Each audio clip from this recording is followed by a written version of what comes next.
Hello everyone, welcome back to our YouTube channel. तो अभी हम ये जो आई वाली सीरीज़ कर रहे हैं करंट अफेयर की, तो हमने इसमें ए और बी पार्ट तो खत्म कर दिया। आज हम शुरू करेंगे सी पार्ट से, जिसमें रिपोर्ट्स एंड इंडिसेस वाला पार्ट है।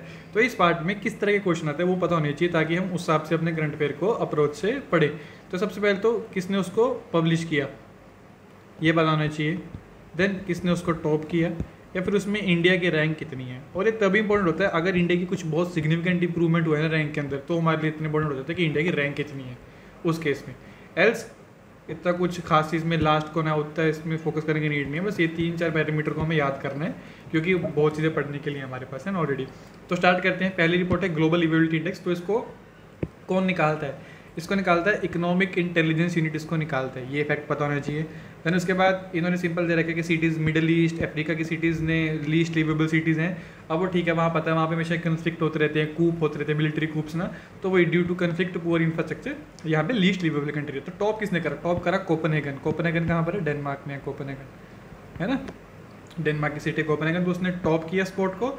इससे पहले इसके पिछले जो 3 साल जब इंडेक्स आया तो उसमें वियना टॉप करता था। तो इसको अब इसकी जो वो थी उसको एंड कर दिया वियना की इन्होंने उसको रीन को। तो अब डेनमार्क कोपेनहेगन ने टॉप किया। तो वो देखते हैं अब कोपेनहेगन ने इसको टॉप किया, देख लिया। एंड सबसे लीस्ट 173 नंबर पे कौन सी है? दमस्कस सीरिया, ठीक है। तो ये इंपॉर्टेंट है हमारे लिए। और ये पता होना चाहिए सीरिया की लोकेशन उस दिन की थी ना इसराइल के साथ। इसराइल लेबनान हमने किया था। लेबनान इसके सीरिया और इसराइल के बीच में गोलन हाइट्स का कन्फ्लिक्ट भी चलता है। तो सीरिया वेस्ट एशिया वाले रीजन में आता है हमारे, है ना। तो ये पता होना चाहिए हमें। तो उसका लास्ट रैंक है, ये देख लिया, Damascus retain its position. Next है ग्लोबल टेररिज्म इंडेक्स 2025। तो इसको रिलीज़ किया है institute for economic and peace. अब आप सिंपल इनका टेबल बना लीजिए, GTI लिख के। किसने इसको लॉन्च किया है? जैसे simple institute of economic and piece.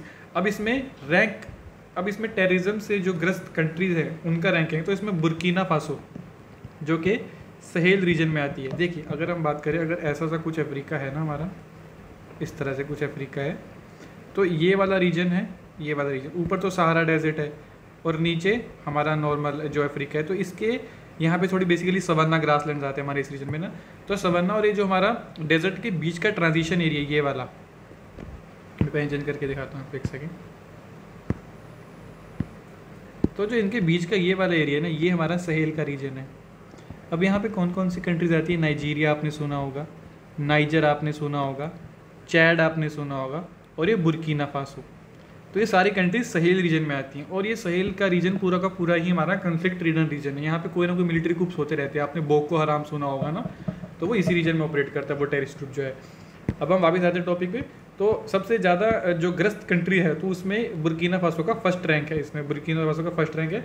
And Pakistan rank second in this index, जो कि बहुत हैरानी वाली बात थी कि पाकिस्तान में भी टेररिज्म बहुत ज़्यादा है, ठीक है। तो बस टॉप पता नहीं चाहिए टॉप किसने किया। उसके बाद इंडिया का रैंक कितना है? इंडिया का रैंक इंपॉर्टेंट। इंडिया का रैंक 14th है इसमें in the global terrorism index 2025। उसके बाद इस्लामिक स्टेट जो है, इस्लामिक स्टेट ISIS जिसे हम बोलते हैं, ISIS है ना, Islamic state of Iraq and Syria, या फिर Islamic state of Israel and Iraq and Levant भी बोलते हैं। Iraq and Levant. लेवांत कौन सा रीजन है? जो हमारा वेस्ट एशिया का रीजन है बेसिकली, जो मेडिटेरेनियन से कोस्ट भी शेयर करता है ना। जो लेबनान वाला रीजन हो गया, सीरिया वाला रीजन हो गया, है ना, इराक वाला रीजन हो गया। तो इसको लेवांत रीजन बोलते हैं, जो UPSC ने अपने PYQ में पूछ भी रखे। तो ISIS एंड ISIL ये सेम ही है। तो लेवांत रीजन पता लग गया। तो उसमें ISIS है जो it has been described as a world's most dangerous terrorist organisation.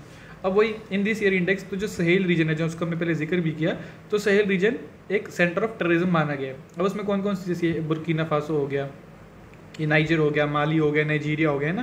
तो ये सारी कंट्री हमारी सहेल रीजन में आती है। मैं उसकी आपको मैपिंग भी दिखा देता हूँ, वेट।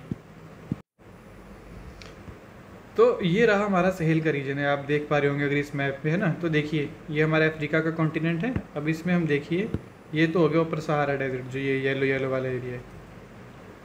यहाँ पे फिर हमारा सवन्ना वाला एरिया आ जाएगा ना, ये साउथ अफ्रीका वाला एरिया आ गया, कॉन्गो का बेसिन आ जाएगा, सहारा डेजर्ट, और जो ये हमारा सवन्ना वाला एरिया, इसके बीच का जो ये रीजन है, ये जो ऑरेंज कलर में हमें दिख रहा होगा, यहाँ पे ऑरेंज कलर में दिख रहा है, तो ये है हमारा सहेल का रीजन। अब इसमें कौन कौन कंट्रीज देखिए, हमने देखा माली आती है, नाइजर, चैड, सूडान भी इसी में आता है। ये दिख रहा है आपको बुर्किना फासो, ये रहा, है ना। तो ये भी सहेल रीजन में आता है। तो पता होना चाहिए कि सहेल रीजन अफ्रीका का एक सहारा से नीचे वाला, और ये इक्वेटर जहाँ से क्रॉस करता है ना उससे ऊपर वाला। और ये देखिए ये हमारा रेड सी है, मैं मैपिंग भी दिखा देता हूँ आपको, रेड सी है। एंड जो ये स्ट्रेट है ना, ये वाली स्ट्रेट, ये हम बात करें जो येमेन है और हमारा सोमालिया है ना, ये सोमालिया, ये रहा, ये दिख रहा होगा, ये वाला रीजन है सोमालिया का,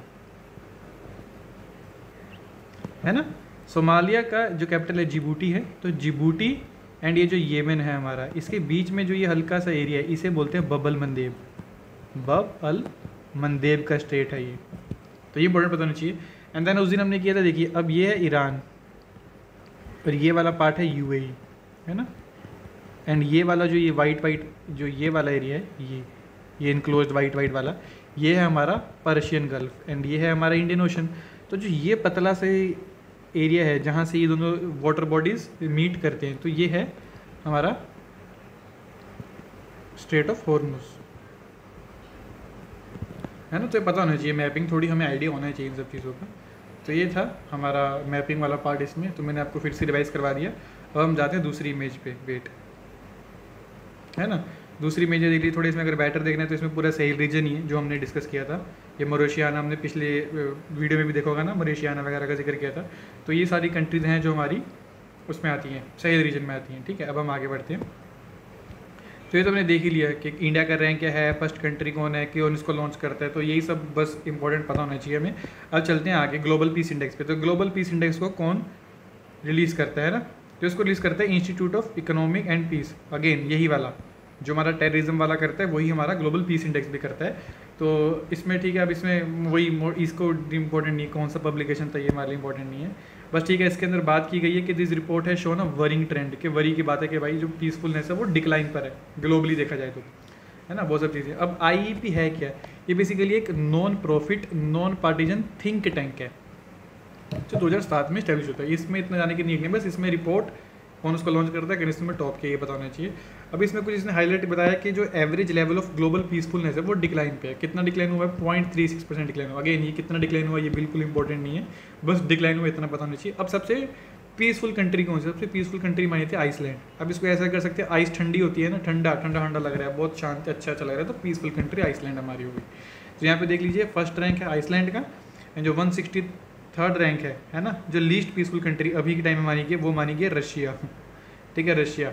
तो वो 163.162 पे यूक्रेन, वो हमने टेररिज्म वाला किया था जिसमें बुर्किना फासो पर था, ये पीस है। तो सबसे कम पीस कहाँ पे है, रशिया में सबसे कम पीस है, एंड सेकंड लास्ट पे यूक्रेन। इंडिया का रैंक है 115, तो आउट ऑफ 163 कंट्रीज 115 रैंक है इंडिया का, है ना। जो कि देखिए अब ये कहीं ना कहीं हमारा रैंक थोड़ा सा इंप्रूव हुआ है, पहले 116 था, अब हमारा 115 हो गया 2025 में। तो ये पता होना चाहिए कि तो जहाँ पे इंप्रूवमेंट होता है ना इंडिया के रैंक का, वहाँ थोड़ा फोकस कीजिए कि 2024 में था 116 और अब बढ़ के 115 हो चुका है, ये थोड़ा पता होना चाहिए।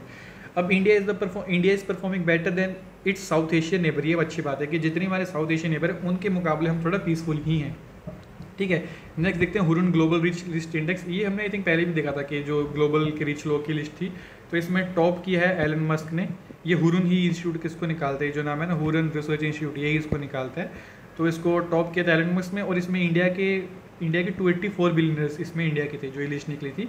अब उसमें सबसे ज़्यादा बिलियनर कहाँ पे थे, United states got the top position first time in the 10 years. तो 10 साल में सबसे ज़्यादा बिलियनर अभी USA के हैं, एंड इंडिया के 284 हैं। और इंडिया के सबसे अमीर इंसान कौन है, मुकेश अंबानी, जिसका ग्लोबल रैंक 17th है, ग्लोबल रैंक 17th है। मुकेश अंबानी इंडिया के रिचेस्ट हैं, एंड उसके जस्ट बाद नेक्स्ट में है गौतम अदानी जिनका 18th रैंक है। तो ये पता होना चाहिए हमें, इनकी नेटवर्थ कितनी है इतना कुछ इंपॉर्टेंट नहीं है। नेक्स्ट चलते हैं ग्लोबल रिस्क रिपोर्ट पे। तो इसको कौन निकालता है, ग्लोबल रिस्क रिपोर्ट को निकालता है वर्ल्ड इकोनॉमिक फोरम। जिस भी रिपोर्ट में ग्लोबल आ जाए ना, और थोड़ा बात का ऐसा कुछ भी नाम है, थोड़ा इसको आप एक बायस रख सकते हैं कि वर्ल्ड इकोनॉमिक फोरम को होता है। हम आगे भी कुछ इंडेक्स देखेंगे, जैसे ग्लोबल जेंडर गैप रिपोर्ट हो गया ना, तो वो भी ये निकालता है। तो उस तरह से जहाँ पे ग्लोबल है वहाँ थोड़ा सा एक आइडिया कि वर्ल्ड इकोनॉमिक फोरम भी हो सकता है, बैक ऑफ द माइंड रखिए। अब ये एक एनुअल रिपोर्ट है, हर साल निकालते हैं। अब इसमें इन्होंने क्या बताया कि टॉप रिस्क इंडिया के लिए कौन कौन से हैं। सबसे बड़ा रिस्क है वाटर सप्लाई शॉर्टेज हो सकती है, मिस इन्फॉर्मेशन डिस इन्फॉर्मेशन जिसे हम बोलते हैं, erosion of human rights, civic freedom, ठीक है, पोल्यूशन की एक इशू है, और जो लेबर और टैलेंट जिसे हम बोलते हैं स्किल शॉर्टेज है। तो ये कुछ रिस्क हैं जो इंडिया को आगे आने वाले टाइम में सताते भी हैं, हम भी अभी भी हम देखते हैं कि ये हमारे चैलेंज है इकॉनमी के लिए ना। तो बस वो इंपॉर्टेंट है, इसको कौन निकालते हैं। नेक्स्ट है EIU, यानी कि वो इकोनॉमिक इंटेलिजेंस यूनिट, जिसका हमने ऊपर भी देखा था एक इंडेक्स था ना स्टार्टिंग वाला जो हम देखा था, EIU का था वो भी, ये वाला ग्लोबल लिवेबिलिटी इंडेक्स। तो इसी का ग्लोबल लिवेबिलिटी इंडेक्स का ही हमारा नेक्स्ट है ये वाला EIU डेमोक्रेसी इंडेक्स, तो इसको भी यही निकालता है। अब इसमें ये 0 से लेके 10 के स्केल पे इसको किसी कंट्री को स्कोर देते हैं कि 0 से 10। अब ये कौन कौन से पैरामीटर है वो इंपॉर्टेंट नहीं याद करना, ये कुछ खास इंपॉर्टेंट नहीं याद करना, बस आप सीधे इसमें देख लीजिए कि ये कैसे डेमोक्रेसी को वो करता है, इंडेक्स उनको रैंक करता है। तो कुछ 4 रिजीम्स में डिवाइड करता है, या तो फुल डेमोक्रेसी है, या फ्लोट डेमोक्रेसी है, या हाइब्रिड रिजीम है, या फिर अथॉरिटेरियन रिजीम है। तो ये अब इसमें इन्होंने इंडिया को फ्लोट डेमोक्रेसी वाले उसमें रखा, हम आगे देखेंगे भी। तो जो ग्लोबल एवरेज एक डेमोक्रेसी का स्कोर है वो उस पर डिक्लाइन देखा गया है, ठीक है। 23 में 5.23 था स्कोर, तो 5.17 जो कि डिक्लाइन देखा गया है। उसके बाद इंडिया को क्लासीफाई किया गया है फ्लोट डेमोक्रेसी, ये हमें पता होना चाहिए है ना कि इंडिया को इन्होंने फ्लोट डेमोक्रेसी किया। हालांकि इस पर क्वेश्चन के चांस कम है क्योंकि थोड़ा इंडिया में इसमें नेगेटिव लाइट में दिखाया गया है, और इसका हम क्रिटिसिज्म भी करते हैं कि फॉरेन थिंक टैंक दे रहा है इसको स्कोर करके, है ना, तो वो चीज़ है। तो ठीक है, इसमें टॉप किसने किया डेमोक्रेसी, टॉप किसने की, तो अगेन स्कैंडिनेवियन कंट्रीज होंगे, नॉर्वे ने इसको टॉप किया है। और सबसे बॉटम में अफगानिस्तान है, आपको पता है वहाँ पे तालिबान का रिजीम का कंट्रोल है, तो वहाँ पे अफगानिस्तान सबसे लोएस्ट में आता है। इसमें इंडिया का देख लिया हमने कि इंडिया को फ्लोट डेमोक्रेसी की कैटेगरी में रखा गया है। उसके बाद नेक्स्ट है UNFPA, जो ये पॉपुलेशन फंड वाली ऑर्गेनाइजेशन है यूनाइटेड नेशन की। इसने स्टेट ऑफ वर्ल्ड पॉपुलेशन 2025 की रिपोर्ट निकाली। इसने कहा ग्लोबल पॉपुलेशन कितनी है, 8,232 मिलियन, यानी कि 8.2 बिलियन ये ग्लोबल पॉपुलेशन है, ऐसा करके। अब इसमें से क्या बोला कि अभी जो ग्लोबल पॉपुलेशन है उसमें से 65% ग्लोबल पॉपुलेशन इस 15 से 64 साल की एज के ब्रैकेट में। अगेन ये मेंस के लिए इंपॉर्टेंट है, प्रीलिम्स के लिए इतना इंपॉर्टेंट नहीं है। अब इसमें इंडिया का एस्पेक्ट है कि India world's most populous country, ये इंपॉर्टेंट है। मोस्ट पॉपुलस कंट्री कौन सी है वर्ल्ड की, इंडिया। कितनी पॉपुलेशन है, 1.4 बिलियन। जो मोदी जी बोलते हुए ना 140 करोड़ लोगों का सपना लेके गए थे, जो वो भी हमारे एक कैप्टन गए थे ISIS में, एक्सियम मिशन में, शुभांशु शुक्ला शायद उनका नाम था, तो उनका कहा था इन्होंने 140 करोड़ हिंदुस्तानियों का सपना पूरा किया दोबारा से उसमें स्पेस में जाके, तो वो वहाँ से याद कर सकते हैं। 1.46 बिलियन है ना हमारी पॉपुलेशन है। उसके बाद और ये इसमें जो बात करें, देखिए जो इंडिया का टोटल फर्टिलिटी रेट इसने निकाला है, ये जो रिपोर्ट है हमारी यूनाइटेड नेशन वाली, इसने बोला कि total fertility rate India, total fertility rate क्या होता है, टोटल फर्टिलिटी रेट होता है कि एक वुमेन अपने रिप्रोडक्टिव एज में कितने चाइल्ड्स को बर्थ दे सकती है। तो इस रिपोर्ट की, यूनाइटेड नेशन की रिपोर्ट के तहत वो नंबर है 1.9, which is below the replacement rate. Replacement level क्या होता है, अगर किसी जगह, किसी रीजन, किसी कंट्री का TFR 2.1 है, इसका मतलब ये माना जाता है कि अगर 2 पेरेंट्स हैं और उनके 2 चिल्ड्रंस आगे, तो अगर ये 2 पेरेंट्स कल को इस दुनिया से जाते तो इनके बदले 2 चिल्ड्रन पॉपुलेशन को रिप्लेस करके, तो ये तो होता है 2.1 टोटल फर्टिलिटी रेट पे। अगर इससे कम हो जाए टोटल फर्टिलिटी रेट, तो मतलब इन फ्यूचर पॉपुलेशन रिप्लेस नहीं हो पाएगी। अगर कोई 2 लोगों का डिमाइस हो रहा है तो 2 लोग उनकी जगह नहीं ले पाएंगे, है ना। मतलब कि जो चिल्ड्रन का बर्थ है वो कहीं ना कहीं 2 की जगह 1 का हो रहा है, इस तरह से कुछ मान सकते हैं ना, अगर हम एक ब्रॉडर लेवल बात करें। तो इस रिपोर्ट के तहत इंडिया का 1.9 आया है, लेकिन इंडिया का जो ये NFHS होता है, नेशनल फैमिली हेल्थ सर्वे 5, इसके अकॉर्डिंग इंडिया का फर्टिलिटी रेट था 2.0, जो कि अगेन 2.1 से नीचे ही है, बट पता होना चाहिए कि NFHS के तहत 2.0 और इसके तहत 1.9 है मोटा मोटा। अब इंडिया में लाइफ एक्सपेक्टेंसी कितनी है, लाइफ एक्सपेक्टेंसी है 71 फॉर मेल, 74 फॉर फीमेल, ठीक है। इसको बस ब्रॉडली याद कर लीजिए। India is placed in the group of middle income countries, तो पता ही है मिडिल इनकम कंट्री में आते हैं, तो वो सब चीज़। नेक्स्ट है global gender gap report. Again मैंने कहा था ग्लोबल वाले वर्ड से कहीं ना कहीं थोड़ा सा एक, देखिए वो जो हमने ग्लोबल लिवेबिलिटी इंडेक्स पढ़ा था उसमें थोड़ा एक वो एक्सेप्शन है कि इकोनॉमिक इंटेलिजेंस यूनिट वाला है ना, EIU वाला है, लेकिन मोस्टली ऐसे में जो फेमस रिपोर्ट्स होते हैं ना वहाँ पे वर्ल्ड इकोनॉमिक फोरम ही आता है। तो global gender gap report 2025 world economic forum निकाली। कब स्टार्ट हुई थी, तो 2006 से उसको लगातार निकालते आ रहे हैं। अब इसमें कुछ ये पैरामीटर्स हैं कि इकोनॉमिक पार्टिसिपेशन कैसी वुमेन मेल फीमेल की, एजुकेशन का लेवल कैसा है मेल फीमेल का, हेल्थ सर्वाइवल कैसा है, पॉलिटिकल इंपावरमेंट कैसा है। तो आपको पता है पॉलिटिकल इंपावरमेंट तो वैसे जो हम डाटा पढ़ते ही कि 14% जो MP हैं हमारे लोकसभा में सिर्फ वही वुमेन है, जबकि ग्लोबल एवरेज 24% के आसपास है ना। तो वहाँ पर हम कहीं ना कहीं थोड़ा लो परफॉर्मेंस हमारा। अब इसमें क्या होता है, इसमें कंट्रीज़ को 0 से लेके 100 के बीच में पॉइंट दिए जाते हैं ना, तो वैसी वाली बात है। और इसमें क्या होता है 0 से 1 का, जैसे मान लीजिए जो भी स्कोर है उसका, तो उसमें कैसे, अगर तो आपका स्कोर 1 के पास है, जितना 1 के करीब है, तो उतना आपकी कंट्री में जेंडर पैरिटी है। मतलब अगर आपका 1 स्कोर है तो मेल फीमेल इन चारों पैरामीटर्स में बिल्कुल इक्वल हैं कंट्री के अंदर, है ना। तो वैसे तो इसमें टॉप किसने किया, आइसलैंड। हमने एक आइसलैंड और पढ़ा था, आइसलैंड कहाँ पे टॉप किया था वो आप मुझे बताइए ना। हमने कहा था कि आज ठंडा ठंडा पीस होती है तो ठंडा ठंडा रहता है, तो हमने पढ़ा था जो पीस इंडेक्स पढ़ा था, तो उसमें भी आइसलैंड टॉप किया था, इसमें भी आइसलैंड टॉप किया है। कितना उसका स्कोर है 0.926। अगेन स्कोर इंपॉर्टेंट नहीं है, टॉप किसने किया इंपॉर्टेंट है, और कौन इसको निकालता है रिपोर्ट को, वो इंपॉर्टेंट है हमारे पास। फिर इसमें आता है हमारा किस किस टॉप की देख ही सकते हैं, स्कैंडिनेवियन कंट्रीज है, आइसलैंड, फिनलैंड, नॉर्वे, वो वाली कंट्रीज जो हर इंडेक्स में टॉप करती हैं ऐसे वाले में। इसमें पाकिस्तान सबसे लो रैंक पे है पाकिस्तान, है ना। अब इम्पोर्टेंट है इंडिया का जो प्लेस है वो ड्रॉप हुआ, मतलब कहीं ना कहीं हमने थोड़ा अच्छा परफॉर्म नहीं किया इसके अंदर, 131 अमंग 148 कंट्रीज, और इसे पिछले साल में 129 रैंक था, तो हमारा कहीं ना कहीं रैंक थोड़ा गिरा है इसके अंदर। अब इंडिया का जेंडर पैरिटी स्कोर कितना है, 64%, मतलब इंडिया में 64% पैरिटी है अगर परसेंटेज की बात करें, है ना, वैसे वाला। और पॉलिटिकल इंपावरमेंट हमारा मेजर कंसर्न है। इंडिया का परफॉर्मेंस इसी वाले इंडेक्स में सबसे ज़्यादा ड्रॉप हुआ है, क्योंकि पता है हमें कि सिर्फ 14% ही हमारी महिलाएं MP हैं, है ना, पार्लियामेंट के अंदर, तो उसको तो हमें कंसर्न है, पता ही है। इसके बाद फिर नेक्स्ट है वर्ल्ड प्रेस फ्रीडम इंडेक्स के जो मीडिया होता है उसको कितना फ्रीडम है एक्सप्रेस अपने व्यूज़ एक्सप्रेस करने का। तो इसको कौन निकालता है, इसको निकालता है रिपोर्टर्स विदाउट फ्रंटियर। ये भी क्वेश्चन UPSC का पूछ चुका है अपने PVQs में। तो रिपोर्टर्स विदाउट बॉर्डर इसको निकालता है। इसमें इंडिया का रैंक है 151 अमंग्स 180 कंट्रीज। इसमें भी इसका भी क्रिटिसिज्म कहा जाता है कि ये वेस्टर्न कंट्रीज़ के द्वारा थोड़ा इंडिया को बैड लाइट में दिखाने की कोशिश की जाती है इस रिपोर्ट के तहत। तो इसमें इंडिया का रैंक थोड़ा पीछे ही है, 151 है अमंग 180 कंट्रीज। अब इसमें क्या है, इंडिया का कौन सी कैटेगरी में, तो India remains in the very serious category. अगर हम बात करें कि यहाँ पे बहुत सीरियस कंसर्न है प्रेस फ्रीडम के लिए जो इस रिपोर्ट के तहत बोला जा रहा है, तो इंडिया को वेरी सीरियस कैटेगरी में रखा गया है। इसमें टॉप रैंक किसने किया, अगेन इसमें नॉर्वे ने टॉप किया है, ये पता होना चाहिए। और सबसे लोएस्ट कौन सा, इरित्रिया। लोएस्ट वाले का फिर भी इतना स्कोप नहीं, लेकिन टॉप किसने किया और इंडिया का कहना है कि ये तो पता होना चाहिए। तो नॉर्वे ने इसमें टॉप किया। इसके बाद ठीक है, ये भूटान पाकिस्तान के साथ इतना कुछ इंपॉर्टेंट नहीं है हमारा, वो देखना क्या बोलते हैं, कंपैरिजन देखना, ठीक है, आगे चलते हैं। इसके बाद फिर जो हमारा नेक्स्ट है वो है the times high education Asia university ranking. इसमें सिर्फ एशिया की यूनिवर्सिटी की रैंकिंग की गई, इसको निकालता है कौन है, टाइम्स इंस्टीट्यूट निकालता है, THE टाइम्स हायर एजुकेशन करके इसको निकालता है। अब इसमें जो इंडिया का IISc है बेंगलुरु, जो हमारा प्रीमियर रिसर्च इंस्टीट्यूट है, उसने इसमें इंडियन इंस्टीट्यूट्स में इसने टॉप करा है। तो उसका कितना रैंक है, 38 पोजीशन उसने लॉन्च, 38 पोजीशन उसने बैक की है। एंड अगर यूनिवर्सिटीज़ की बात करें तो शूलिनी यूनिवर्सिटी जो है वो इंडिया की टॉप प्राइवेट यूनिवर्सिटी। अगर हम बात करें टॉप प्राइवेट यूनिवर्सिटी कौन सी इंडिया की, तो वो शूलिनी है, जिसका एशिया में 146 रैंक है, ये पता होना चाहिए हमें। फिर टॉप कंट्री कौन सी है, तो चाइना। अभी देखें एशिया में तो चाइना थोड़ा लीड कर रहा है इन चीज़ों में ना। तो टॉप 5 यूनिवर्सिटी उसमें से टॉप किसने किया, ये जो नाम है इसका, शिंगुआ यूनिवर्सिटी चाइना, इसने इसमें टॉप किया है। उसके बाद चाइना डोमिनेट कर रहा है टॉप 10 होल्डिंग में, टॉप 10 में से टॉप 5 तो मतलब टॉप 10 में से 5 तो चाइना की ही हैं।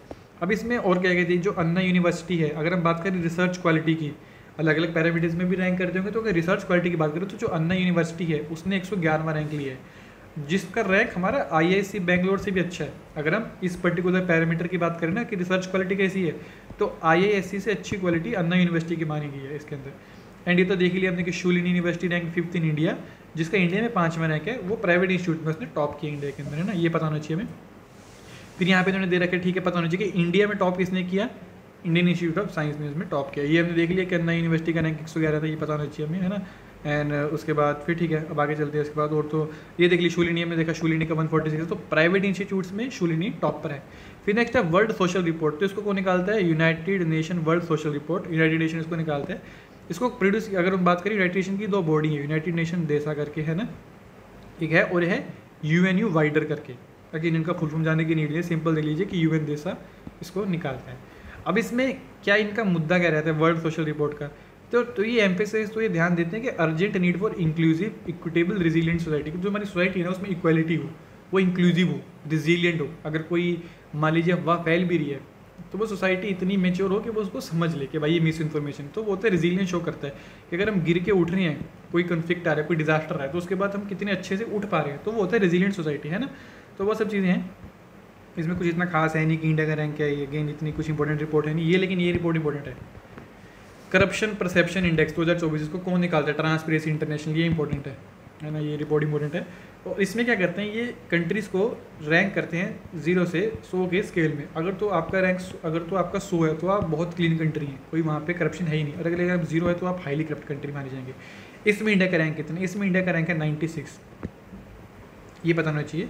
और ये क्या था, ये ड्रॉप हुआ 93 से, पहले 93 था, अब 96 है, मतलब कहीं ना कहीं इंडिया ने इसमें थोड़ा अच्छा परफॉर्म नहीं किया। अगेन टॉप परफॉर्म किसने किया, डेनमार्क। हमने देखा था, पूरे देखा था कोपेनहेगन जो ग्लोबल लिवेबिलिटी इंडेक्स में टॉप पे है, वो भी कहाँ की कंट्री थी, डेनमार्क की। तो वहीं से याद कर सकते हैं कि डेनमार्क करप्शन भी नहीं है भाई वहाँ पे, लिवेबिलिटी क्यों है, क्योंकि वहाँ पे करप्शन नहीं है, ऐसे भी आप याद कर सकते हैं। तो डेनमार्क ने टॉप किया। और लोवेस्ट रैंक किसका है, साउथ सुडान। हमने सुडान देखा था ना, देखिए एक सुडान है और इसके नीचे एक साउथ सुडान है, तो ये 2 अलग अलग कंट्रीज़ हैं। सूडान देखा था हमने कि जो हमारा सहेल रीजन में आती है, तो उसी के जस्ट नीचे साउथ सूडान करके भी है, तो इसका सबसे लोएस्ट रैंक है। स्कोर कितना है 8। डेनमार्क का स्कोर है 90 100 में से, मान लीजिए कितना क्लीन हो, कितना करप्शन कम होगा यहाँ पे, है ना, तो वो पता होना चाहिए। इसके बाद वर्ल्ड हैप्पीनेस रिपोर्ट, इसको कौन निकालता है? एक वेलबींग रिसर्च सेंटर है। देखिए आपकी वेलबींग की चिंता कर रहा है ना, तो आपकी हैप्पीनेस की भी चिंता कर रहा होगा ये वाला इंस्टीट्यूट, तो पता होना चाहिए कि वेलबींग रिसर्च इंस्टीट्यूट इसको निकालता है यूनिवर्सिटी ऑफ ऑक्सफोर्ड के साथ मिलकर, है ना, यूनिवर्सिटी ऑफ ऑक्सफोर्ड के साथ मिलकर निकालता है। अगेन इसको किसने टॉप किया? इसको भी फिनलैंड ने टॉप किया, है ना। फिनलैंड को हैप्पीएस्ट कंट्री माना गया, तो अगर पूछ ले कि हैप्पीएस्ट कंट्री मुझे, तो पता होना चाहिए फिनलैंड। अब इसमें टॉप परफॉर्मर कौन सी कंट्रीज है? Nordic countries. नॉर्डिक कंट्रीज कौन कौन सी? देखिए फिनलैंड, डेनमार्क, आइसलैंड, स्वीडन, है ना, तो ये हमारी नॉर्डिक कंट्रीज हैं, तो ये पता होना चाहिए हमें। इसमें अब ठीक है, अब इसमें देख लिया हमने कि टॉप कंट्री कौन सी है। अब इसमें हम आगे देखते हैं कि इसमें इंडिया का कुछ अगर है तो ठीक है, वरना इसमें आगे हम बढ़ सकते हैं। हाँ, तो इंडिया का ये है ना, इंडिया का रैंक है 118, जो कि हमने इंप्रूव किए। पहले कितना था? 126 था, अब कितना है? 118। तो ये थोड़ा पता होना चाहिए कि इंडिया का रैंक इसमें इंप्रूव है। 24 में कितना रैंक था? 126। 25 में कितना है? 118। तो ये थोड़ा इंपॉर्टेंट है अगर हमने इसमें अच्छे इंप्रूव किया है ना, ये पता होना चाहिए। उसके बाद फिर हम देखते हैं ग्लोबल हंगर, ये इंपॉर्टेंट है, ये मेंस के एस्पेक्ट से भी इंपॉर्टेंट है और प्री के एस्पेक्ट से भी इंपॉर्टेंट है। तो ग्लोबल हंगर इंडेक्स, तो ग्लोबल हंगर इंडेक्स निकालता है हमारा इंस्टीट्यूट, वो कंसर्न वाला है ना इंस्टीट्यूट, वेल्टर हंगर वाला, उसका कुछ अजीब सा प्रोनाउंसिएशन है। हाँ, ये रहा कंसर्न वर्ल्ड वाइड, और ये वेल्ट हंगर लाइफ, ये जर्मन इंस्टीट्यूट है, तो इनके थोड़े नाम अजीब से रहते हैं, प्रोनाउंस इतना इजीली नहीं कर पाते, तो पता होना चाहिए कंसर्न वर्ल्ड वाइड और वेल्ट हंगर लाइफ इसको रिलीज़ करता है। तो 2024 की इन्होंने रिलीज़ की। तो इसमें अब क्या था? ठीक है, अब इसमें जो ग्लोबल, अगर हम बात करें ग्लोबल का कितना स्कोर है पूरे वर्ल्ड का, तो वो 18.3 स्कोर है। अब वो किस कैटेगरी में? मॉडरेट हंगर की कैटेगरी में है, ये है ना। अब इसमें इंडिया सीरियस कैटेगरी में आता है, ये पता होना चाहिए। तो इसमें अगर हम बात करें टोटल 22 कंट्री हैं, है ना, टोटल 22 कंट्री ने रैंक 1 लिया, मतलब अगर बात करें रैंक 1 पे 22 कंट्री बैठी हैं, उसमें से चाइना भी एक है, ये पता होना चाहिए कि चाइना कहीं ना कहीं टॉप पे ही बैठे इसके अंदर।